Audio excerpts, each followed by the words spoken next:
بسم اللہ الرحمن الرحیم۔ السلام علیکم ورحمۃ اللہ وبرکاتہ۔ پیارے بھائیوں اور بہنوں، آج کا ہمارا موضوع نہایت ہی اہم ہے کیونکہ یہ ہر مسلمان کی زندگی سے جڑا ہوا ہے، اور وہ ہے نماز چھوڑنے کے نقصان اور انجام۔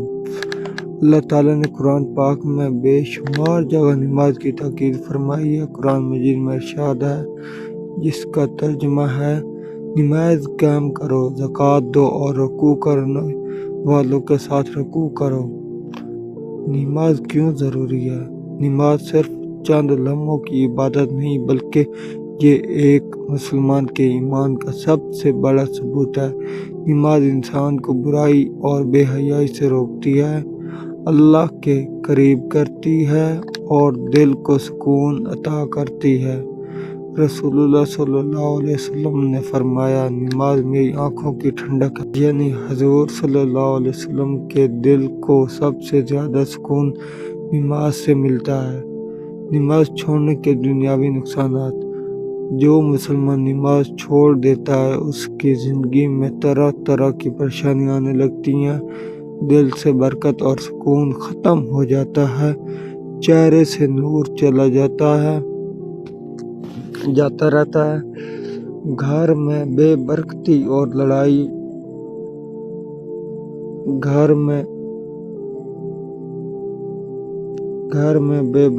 اور لڑائیاں بڑھ جاتی ہیں، انسان گناہوں میں پھنسنے لگتا ہے، موت کے وقت ایمان پر قائم رہنا مشکل ہو جاتا ہے۔ آخرت کے نقصانات۔ قیامت کے دن سب سے پہلا حساب نماز کا ہوگا۔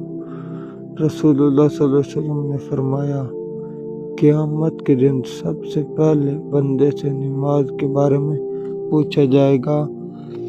اگر نماز خراب ہوئی تو باقی اعمال بھی ضائع ہو جائیں گے۔ قرآن پاک میں فرمایا گیا ہے، جس کا ترجمہ ہے، تباہی ہے ان نمازیوں کے لیے جو اپنی نماز میں سستی کرتے ہیں، یعنی جو لوگ نماز چھوڑ دیتے ہیں یا تاخیر سے پڑھتے ہیں، وہ قیامت کے دن سخت نقصان اٹھائیں گے۔ جہنم میں نماز چھوڑنے والوں کا حال۔ قرآن مجید میں ذکر ہے کہ دوزخ میں سے پوچھا جائے گا، اس کا ترجمہ یعنی تم جہنم میں کیوں گئے؟ وہ جواب دیں گے، ہم نماز پڑھنے والوں میں سے نہیں تھے۔ سوچنے کی بات یہ ہے بھائیوں، نماز چھوڑ دینا انسان کو براہ راست جہنم تک پہنچا سکتا ہے۔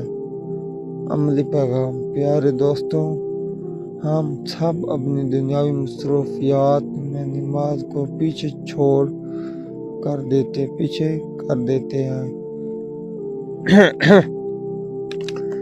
کوئی نماز میں مصروف، کوئی کاروبار میں مصروف ہے، کوئی ملازمت میں، کوئی پڑھائی میں، لیکن یاد رکھیں، یہ دنیاوی کام قیامت کے دن آپ کو بچا نہیں سکیں گے، صرف نماز اور نیک اعمال آپ کا ساتھ ہوں گے۔ آئیں آج عہد کریں کہ ہم 5 وقت کی نماز پابندی کے ساتھ پڑھیں گے، اپنے بچوں کو بھی اس کی عادت ڈالیں گے، کیونکہ اگر ہم نے نماز کو چھوڑ دیا تو نہ دنیا میں سکون ملے گا اور نہ آخرت میں نجات۔ آخر میں دعا ہے، یا اللہ ہمیں 5 وقت کی نماز پڑھنے کی توفیق دے، ہمارے دلوں کو اپنی یاد میں آباد کر دے اور ہمیں دنیا و آخرت میں کامیاب فرما دے۔ آمین یا رب العالمین۔